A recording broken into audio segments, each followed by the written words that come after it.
Toute suite complexe bornée admet une sous-suite convergente. Un énoncé simple manipulant des objets très concrets, les suites numériques, est pourtant subtil, extrêmement puissant et souvent mal compris. Si vous voulez comprendre intuitivement ce théorème et savoir quand et comment l'utiliser correctement en exercice, bienvenue dans Piliers de l'analyse réelle. Déjà, il nous faut comprendre d'où vient même l'idée de lier les deux objets que sont les suites convergentes et les suites bornées. Une suite bornée, c'est une infinité de réels qui se baladent dans un segment. Ils ne descendent jamais en dessous d'une certaine valeur petit m, mais ne dépassent jamais une certaine valeur grand M. Une suite convergente, elle, est une infinité de réels qui finissent par s'approcher d'une valeur L appelée limite, et qui ne s'en éloignent plus jamais. Avant de se plonger pleinement dans le théorème de Bolzano-Weierstrass, examinons s'il existe un rapport qui saute aux yeux entre les suites bornées et les suites convergentes. Bon, déjà, les suites bornées, elles ont aucune raison d'être convergentes. Elles peuvent tout à fait se balader dans leur segment sans jamais approcher un seul réel dont elles vont rester au contact. Un exemple très connu, c'est la suite sinus n, qui est bornée par 1, mais oscille continuellement sans jamais décider de rester à un seul endroit. Par contre, dans l'autre sens, c'est déjà un petit peu plus intéressant. En effet, les suites convergentes, quand n tend vers plus l'infini, on maîtrise leur comportement. Pour être plus précis, pour la suite ici dessinée de limite L, il existe un certain rang grand N à partir duquel la suite ne s'éloigne jamais de plus de 1 à partir de L. Un effet secondaire du fait de ne pas pouvoir trop s'éloigner de L, c'est simplement le fait de ne pas pouvoir aller trop haut ou trop bas. Donc à partir de ce rang grand N, la suite est bornée. Par contre, on ne maîtrise pas le comportement de la suite entre U0 et U de grand N. Mais en fait, c'est un faux problème. Pour qu'une suite soit pas majorée par exemple, il faut qu'elle ait des termes supérieurs à tout réel, aussi grand soit-il. Mais si on lui donne qu'un nombre fini de termes pour réaliser ceci, eh bien c'est absolument impossible. Un ensemble fini de nombres réels est forcément majoré. En particulier, ici, notre suite entre le rang 0 et le rang grand N, elle admet un minimum et un maximum. Pour se déterminer, on regarde simplement les grand N plus 1 termes qu'on a et on prend le plus grand et le plus petit. Donc au final, du rang 0 au rang grand N, la suite UN, elle est aussi bornée. Au final, si on combine ces deux informations, on sait donc que quand n tend vers plus l'infini, UN ne peut pas tirer parti du fait qu'elle dispose d'une infinité de termes pour être non majorée, car elle ne peut pas trop s'éloigner de sa limite. Et elle est aussi forcément bornée sur ses premiers termes, car ils sont en nombre fini. Au final, il est là notre lien entre les suites bornées et les suites convergentes. Alors ce premier lien, j'en ai pas donné une preuve formelle, mais l'intuition que je viens de vous en donner suffit à la rédiger. Ça constitue d'ailleurs un excellent exercice préliminaire au théorème de Bolzano-Weierstrass, et je vous invite à vous y essayer dans les commentaires. D'ailleurs, ici, je l'ai uniquement énoncé pour les suites réelles, mais il reste vérifié pour les suites complexes. Mais je réserve le cas des suites complexes pour une future vidéo. Bref, malheureusement, on l'a déjà vu, la réciproque de ce lien, elle est fausse. Et, en première approche, le but du théorème de Bolzano-Weierstrass, ça va être d'établir une sorte de réciproque à ce premier résultat. Bon, en réalité, le théorème de Bolzano-Weierstrass, il est bien plus profond et intéressant qu'une simple réciproque pas tout à fait complète du fait que toute suite convergente soit bornée. Mais ça, on en parlera à la fin de la vidéo. Pour l'instant, tâchons-nous de décortiquer le théorème et de comprendre pourquoi est-il vrai. Avec notre premier résultat, on a déjà bien compris ce que sont des suites bornées et convergentes. Cependant, il reste un terme dans l'énoncé de Bolzano-Weierstrass dont on n'a pas encore parlé, le principe de sous-suite. Une sous-suite, c'est grosso modo une sélection particulière des termes d'une suite. J'ai ici en noir représenté les 22 premiers termes d'une suite UN. Un exemple de sous-suite de UN, c'est tous les termes roses que j'ai sélectionnés. Cette sous-suite, appelons-la VN pour le moment, c'est simplement une suite construite à partir des termes de la suite UN, mais qui n'en choisit que quelques-uns. Ici, sur les 22 premiers termes de UN, j'en ai sélectionné 9 pour être les premiers termes de la suite VN. Un détail important, c'est que les termes de la suite VN, ils sont ordonnés de la même manière que dans la suite UN. Au final, ce qu'on a fait, c'est prendre la suite UN et enlever arbitrairement certains termes au fil de la construction. Par exemple, tous les termes entourés, on les a enlevés et on est passé directement de U5 à U9, qui seront du coup maintenant les termes V3 et V4. Par contre, notre concept actuel de sous-suite, il n'est pas totalement clair parce qu'on doit renommer la suite. Et comme au final, ce qu'on a fait, c'est simplement choisir certains indices de la suite UN pour qu'ils appartiennent à la suite VN, on va plutôt travailler avec les indices pour définir les sous-suites. Et pour formaliser ça, on va construire une fonction qu'on va appeler extractrice qui va représenter cette sélection de termes. Ici, le premier terme qu'on a choisi d'indice 0, ça va être phi de 0 et c'est 0. De même pour le deuxième terme, phi de 1 va être 1. Phi de 2, lui, doit être l'indice du prochain terme de la suite UN qu'on a choisi pour appartenir à VN. Et dans notre cas, eh bien c'est 4. En suivant ce même procédé, phi de 3 doit être l'indice du terme de la suite UN choisi pour être le terme de rang 3 dans la suite VN. Ici, on a simplement à compter sur le dessin, on a phi de 3 égale 9. Bon, ok, mais pourquoi est-ce qu'on s'est embêté à construire une telle fonction qui représente notre sélection? Eh bien, c'est parce que grâce à elle, on va pouvoir établir explicitement le lien entre la suite UN et sa sous-suite Vn. En fait, pour tout entier naturel n, le nème terme de la suite Vn est le terme d'indice phi de n de la suite UN. Et en fait, cette formulation de la suite Vn, elle montre bien qu'elle est construite en sélectionnant des termes de la suite UN, car tous les termes de la suite Vn sont des termes de la suite UN, simplement à un indice particulier. Et c'est la fonction phi qui représente la sélection. Bon, pour mieux comprendre, traitons un exemple. Voici les 9 premiers termes d'une suite UN, et disons qu'on veut en extraire tous les termes d'indice pair. Pour faire ça, on construit la sous-suite rose, qui ici est composée des termes U0, U2, U4, U6 et U8. Maintenant, la question c'est, quelle application phi effectue une telle sélection? Alors, je vous invite à mettre pause sur la vidéo pour y réfléchir, ça vous permettra de mieux comprendre le concept de fonction extractrice. Ok, si vous êtes là, c'est que vous avez pris le temps d'y réfléchir, et si vous avez bien compris le concept, vous avez sûrement trouvé la solution. L'extractrice phi, c'est ici simplement la fonction qui à n associe 2n. Et oui, les termes pairs d'une suite, c'est tout simplement les termes u 2n, avec n appartenant à n. Pour n égale 0, ça nous donne u0, pour n égale 1, u2, etc. Pour sélectionner les termes d'indice pair d'une suite, on le fait donc avec l'extractrice phi qui a n associe 2n. Pour terminer sur ce concept de suite extraite, on a besoin de formaliser un petit peu plus la notion d'extractrice. On a dit l'image d'une extractrice par un entier naturel n, c'est tout simplement le nème indice du terme de la suite UN choisi pour la sous-suite. Donc déjà, une extractrice phi, c'est une fonction de n dans n. Ensuite, on l'a dit, les termes d'une sous-suite, ils doivent être ordonnés de la même manière que dans la suite originale. Et comme le principe d'une sous-suite, c'est simplement de sauter certains termes de la suite UN, cela implique que phi de n plus 1 soit strictement supérieur à phi de n. Ça, ce que ça traduit, c'est simplement que le terme d'indice n plus 1 dans la sous-suite est un terme de la suite UN qui se situe après le nème terme de la sous-suite. Et ça, on le voit bien sur notre premier exemple. On a commencé par choisir U0, puis U1, et ensuite, on est passé directement à U4 pour le troisième terme de notre sous-suite. Mais pour le quatrième terme, on ne peut pas retourner en arrière et choisir U2. Ça n'aurait aucun sens, car l'ordre ne serait plus respecté. Donc, pour respecter cette idée de simplement sélectionner certains termes de la suite UN dans l'ordre, la fonction phi se doit d'être strictement croissante. D'ailleurs, j'insiste sur le strictement, on ne peut pas choisir deux fois d'affilée le même terme pour être par exemple Vn et Vn plus 1. Parce qu'au final, ce serait comme inventer des termes à la suite UN. Au final, on tient notre définition formelle des suites extraites. On appelle suite extraite d'une suite UN toute suite de la forme U de phi de n, où phi est une fonction de n dans n strictement croissante. D'ailleurs, d'un point de vue un petit peu plus formel, une suite U indice n, c'est simplement une fonction de n dans R, où la notation U indice n remplace la notation image de n par U. Donc, notre sous-suite U phi de n, c'est simplement la composée U rond phi. Allez, on dispose maintenant de tous les outils nécessaires pour la compréhension du théorème, du moins dans le cas réel. Une suite réelle bornée est une infinité dénombrable de réels dans un segment, et une sous-suite de cette suite en est une sélection de ces termes qu'on a aussi ordonnés. Le théorème nous dit alors que qu'importe la suite considérée, il existe une de ces sélections, une de ces sous-suites, qui convergent dans le segment. Et là, comme ça, l'énoncé, malgré le fait qu'on ait bien compris le concept de suite convergente, suite bornée, et même de sous-suite ou suite extraite, il peut quand même paraître un petit peu obscur. Donc pour pouvoir le reformuler de manière plus intuitive afin d'en sortir une démonstration, on va essayer de l'illustrer. Imaginons par exemple que la sous-suite rose ici de la suite UN en rouge soit convergente. Cette sous-suite possède une infinité de termes qui appartiennent tous à la suite UN. Et quand n tend vers plus l'infini, elle se fixe sur un point,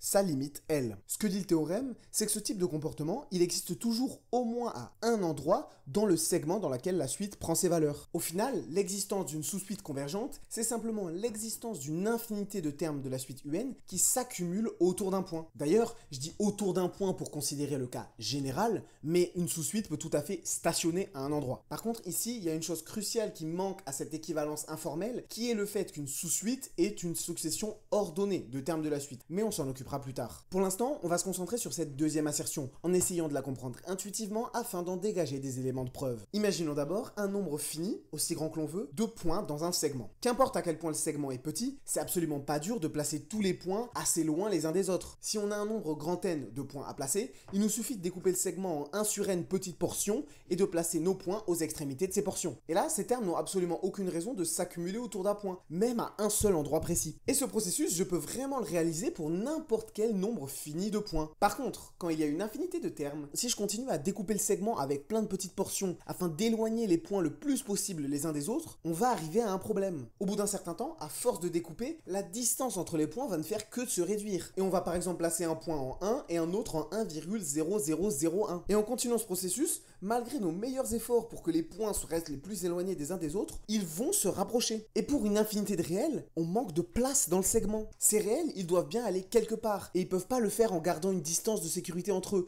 Ils sont obligés de se coller à un endroit ou un autre. Ils sont obligés de s'engouffrer autour d'un point. La seule manière de placer une infinité de réels dans ce segment, c'est de les mettre tous de plus en plus proches d'un point en particulier. En effet, on peut toujours placer des points dont la valeur est un petit peu plus proche de 1 par exemple. Qu'importe le nombre de zéros après la virgule, on peut toujours en rajouter. Donc on peut placer une infinité de réels dans un segment. Mais pour ça, on est obligé de tirer parti de la structure d'un segment de nombres réels. C'est-à-dire en plaçant des points de plus en plus proches d'un réel en particulier, en s'engouffrant vers celui-ci. Au final, les réels sont bien obligés d'aller quelque part. Et comme ils ne peuvent pas s'échapper du segment, ils sont obligés de s'approcher d'un de ces éléments. Par contre, vous pourrez tout à fait me rétorquer qu'on n'est pas obligé de faire ça à la suite. Je peux tout à fait osciller et placer plein de termes proches de cet endroit L qu'on va approcher, mais ensuite d'autres termes qui n'ont rien à voir et qui sont totalement à d'autres endroits du segment. Tout ce qui compte, c'est que je place une infinité de points. Et pour ça, je suis obligé de me rapprocher d'un point de manière infiniment proche. Mais tous les termes ne sont pas obligés de se rapprocher de ce point. Si c'était le cas, la suite en elle-même serait convergente. D'ailleurs, je peux tout à fait placer un nombre énorme de points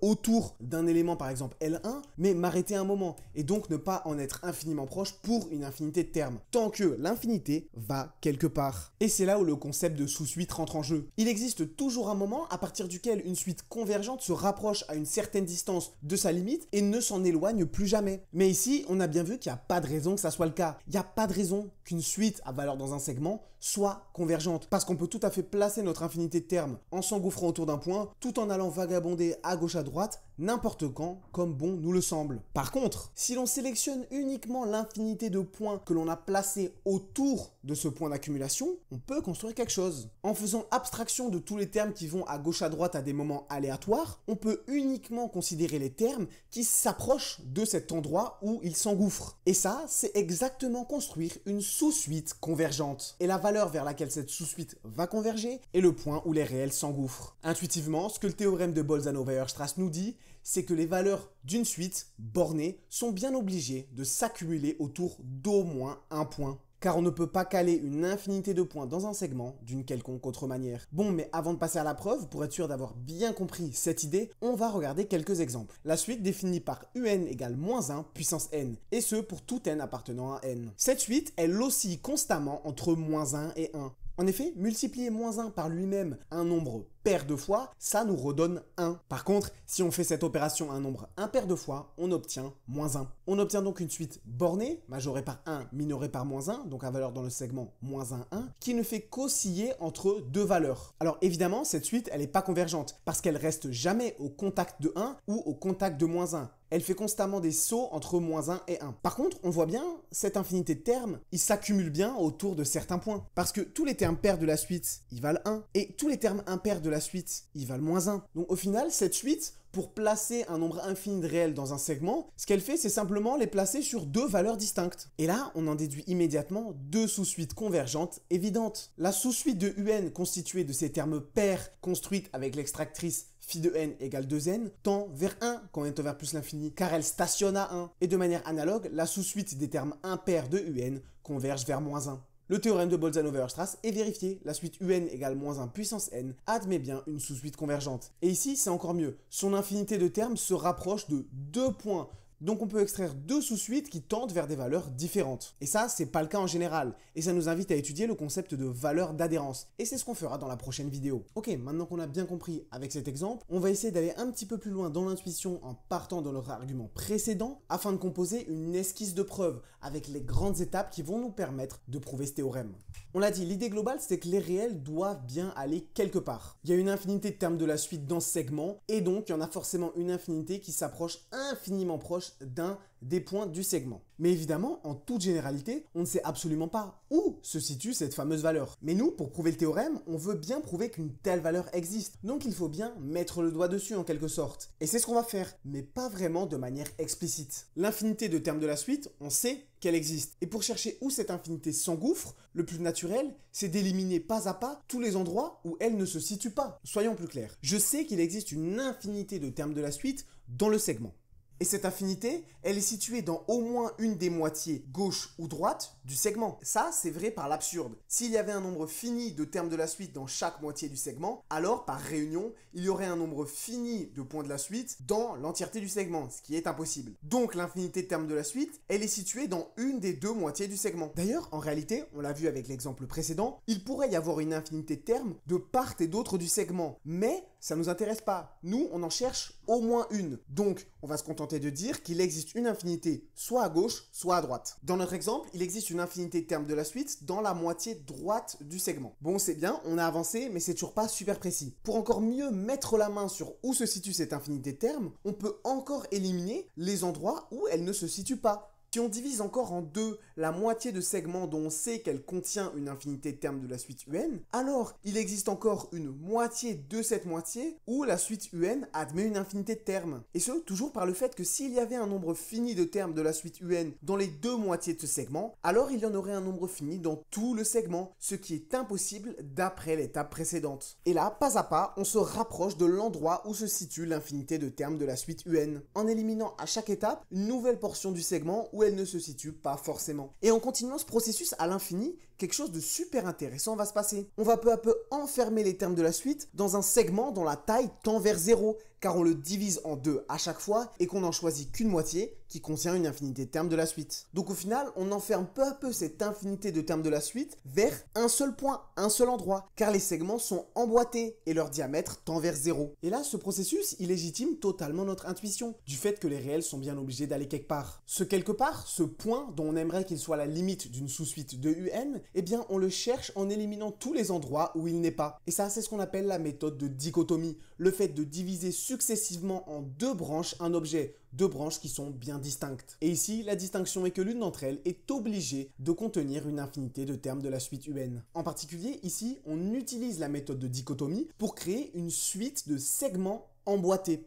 Et ces segments, ils ont un diamètre, une longueur qui tend vers 0, car elle est divisée par 2 à chaque étape. Et là, si vous regardez la vidéo précédente, vous savez exactement ce qui arrive. Dans le cadre de segments inclus les uns dans les autres, dont le diamètre tend vers 0, il n'existe qu'un seul point qui appartient à tous les segments emboîtés. Et c'est le point vers lequel les deux extrémités du segment tendent. Et ça, c'est le théorème des segments emboîtés. Évidemment, pour une intuition plus précise ainsi que la preuve de ce théorème, je vous renvoie au dernier épisode de la série. Ici, dans notre cas, le théorème des segments emboîtés nous donne l'existence de L, le fameux point qu'on cherche. Il s'agit du point sur lequel les segments emboîtés se referment quand n tend vers plus l'infini, le seul point qui appartient à chacun d'entre eux. Et là, on voit facilement dans les grandes lignes comment on va s'en sortir. Chacun de ces segments emboîtés contient une infinité de termes de la suite UN. Mais les extrémités de ces segments tendent vers une valeur L, ce qui implique que cette infinité de termes qui est présente dans chaque segment emboîté se rapproche infiniment de L. On se retrouve exactement dans la situation qu'on a décrite plus tôt. Pour que cette infinité de termes se place quelque part, elle est obligée de se rapprocher infiniment d'une certaine valeur L. Et le théorème des segments emboîtés nous donne son existence. Ce que nous donne la combinaison de la méthode de dichotomie et du théorème des segments emboîtés, c'est qu'il y a une infinité de termes de UN aussi proche de L que l'on veut. Et ça, c'est exactement l'assertion informelle qu'on a écrite plus tôt, qui est équivalente au théorème. Et maintenant, il ne nous reste plus qu'à sélectionner cette infinité de termes pour construire une sous-suite de UN convergente. Pour ça, à première vue, il nous suffit de sélectionner un terme dans le grand segment petit m grand m, puis ensuite le prochain dans la bonne moitié, puis dans la bonne moitié, etc., etc., pour obtenir une suite dont chacun des termes est situé dans le segment emboîté suivant et donc qui se rapproche infiniment de L. Sauf qu'il y a un petit détail qu'on a mis sous le tapis tout à l'heure qui va nous poser problème. Une sous-suite, par définition, ça doit être une sélection ordonnée de termes de la suite UN. Et si par exemple, je choisis U3 comme premier terme de ma suite extraite, qui appartient bien évidemment au segment petit m grand m, puis que je choisis un autre terme de la suite aléatoirement dans la bonne moitié, eh ben je suis pas du tout certain que ce soit un terme ultérieur à U3, car la suite n'est pas du tout obligée d'être définie dans l'ordre des segments emboîtés. Et d'ailleurs, c'est ce qu'on voit ici. Dans le troisième segment, j'ai choisi U2, ce qui est totalement contradictoire avec la définition d'une sous-suite. Bon, mais ce problème d'ordre, on comprend bien qu'il n'est pas fondamental. Je veux dire, finalement, ils sont là, nos infinités de termes aussi proches de L que l'on veut. Donc il y a bien une manière de sortir une sous-suite, non? Eh bien oui, et ça c'est simplement en tirant parti du fait qu'il y a une infinité de termes dans chaque segment emboîté. Imaginons que je choisisse au hasard U3 comme premier terme de ma sous-suite. Pour qu'elle converge vers L, je veux que le deuxième terme soit situé dans la bonne moitié du segment, la moitié qui contient une infinité de termes de UN. Mais comme on l'a vu, il y a une condition en plus. Je veux que ce terme il soit ultérieur à U3, c'est-à-dire qu'il soit U grand N avec grand N strictement supérieur à 3. Mais un tel terme, évidemment que ça existe. Il y a une infinité de termes de la suite UN dans la bonne moitié du segment. Donc il y a forcément un terme qui a un indice supérieur à 3. Parce que si c'était pas le cas, ça veut dire que le segment il contient au maximum U0, U1, U2, mais pas plus. Plus formellement, l'ensemble des indices des termes de la suite UN dans ce segment est infini. Et évidemment, un ensemble infini d'entiers naturels, ce n'est pas majoré. Il existe forcément un terme de la suite UN dans ce segment dont l'indice est supérieur à 3. Et évidemment, ça aurait aussi marché si j'avais choisi U100 comme premier terme. Il y a une infinité de termes de la suite dans cette moitié de segment, mais il n'y a qu'un nombre fini de termes de la suite qui sont antérieurs à U100, de U0 à U99. Donc on en déduit qu'il y a forcément un terme dont l'indice dans la suite est supérieur à 100 qui se situe dans ce segment. Et on peut donc le choisir comme deuxième terme de notre sous-suite. Ensuite, chaque segment emboîté contenant une infinité de termes de la suite, on peut simplement répéter ce processus à chaque étape par récurrence, segment par segment, afin de bel et bien construire une sous-suite valide de la suite UN. Pour être plus précis, on l'a vu tout à l'heure, on traite rigoureusement les suites extraites avec des applications phi appelées extractrices qui vont de l'ensemble des entiers naturels dans lui-même et qui sont strictement croissantes. Donc ici, quand je parle de construire ma sous-suite, je parle en réalité de construire l'extractrice associée à ma sous-suite. Mon but, c'est de construire phi de 0, puis phi de 1, puis phi de 2, puis phi de 3, qui seront tous les indices des termes de ma sous-suite, et ce, étape par étape, segment par segment. Donc au final, on construit explicitement l'extractrice phi en donnant sa valeur en chacun des entiers naturels, les uns après les autres. Et ce procédé, c'est exactement une récurrence. La construction de l'extractrice phi se fait par récurrence, en choisissant l'une après l'autre les images de chaque entier naturel par phi, qui sont les indices des termes de notre sous-suite U phi de n. Et une fois cette construction terminée, on pourra enfin se réjouir, car la suite U phi de n va bel et bien tendre vers L, quand n tend vers plus l'infini. Autrement dit, la suite UN admet bien une sous-suite convergente. Voilà, on a maintenant construit une belle esquisse de preuve, qui est assez robuste, parce qu'on est allé assez loin dans les détails, notamment sur la manière d'ordonner la suite. Mais dorénavant, pour réellement pouvoir dire que l'on maîtrise le théorème de Bolzano-Weierstrass et être certain d'en avoir l'intuition bien imprégnée dans le cerveau, cette preuve, on se doit de la rédiger. Alors c'est parti. Allez, on commence par considérer UN une suite réelle bornée et respectivement petit m et grand m des minorants et majorants de cette suite. On démarre ensuite notre méthode de raisonnement par dichotomie. Et pour ça, on commence par poser I0 qui est le segment petit m grand m dont les extrémités sont A0 et B0. Évidemment, on est à la première étape de notre dichotomie et comme UN est à valeur dans le segment petit m grand m, donc le segment A0 B0, alors I0 contient une infinité de termes de la suite. Maintenant, on l'a dit, l'idée c'est de diviser ce segment en deux infiniment et à chaque étape de choisir la moitié du segment qui contient une infinité de termes de la suite. Et pour rédiger ça, on prend un entier naturel n tel que le segment IN, c'est-à-dire d'extrémité AN, BN, est construit. Autrement dit, comme dans un raisonnement par récurrence, on se place à une étape arbitraire à laquelle les n-1 segments précédents ont été construits et on voit comment passer au segment n+1. Et ensuite, on pourra conclure avec le principe de récurrence.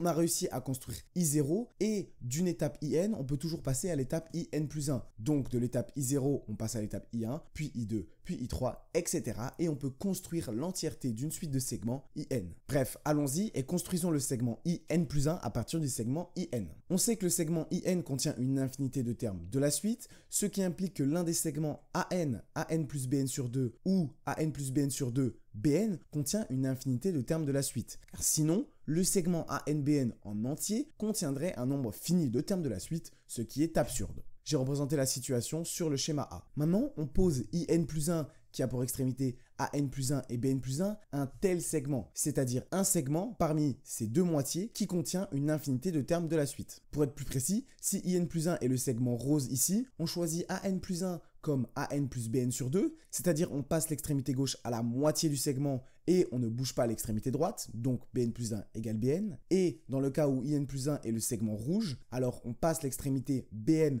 à la moitié du segment, donc l'extrémité droite, et on ne bouge pas l'extrémité gauche. Et de cette manière, par récurrence, on a construit IN, une suite décroissante de segments de R, dont les longueurs, qui sont à chaque étape grand M moins petit m sur 2 puissance n, tendent vers 0 quand n tend vers plus l'infini. Ici, j'ai pas précisé comment calculer rigoureusement ces longueurs, mais ne vous inquiétez pas, c'est assez simple à voir. On part de I0 qui a une longueur grand M moins petit m. Et ensuite, à chaque étape, à chaque nouveau segment, on divise la longueur par 2. Et il est donc immédiat que le segment IN a pour longueur grand M moins petit m, divisé par 2 puissance le nombre de fois que l'on a divisé le segment, donc 2 puissance n.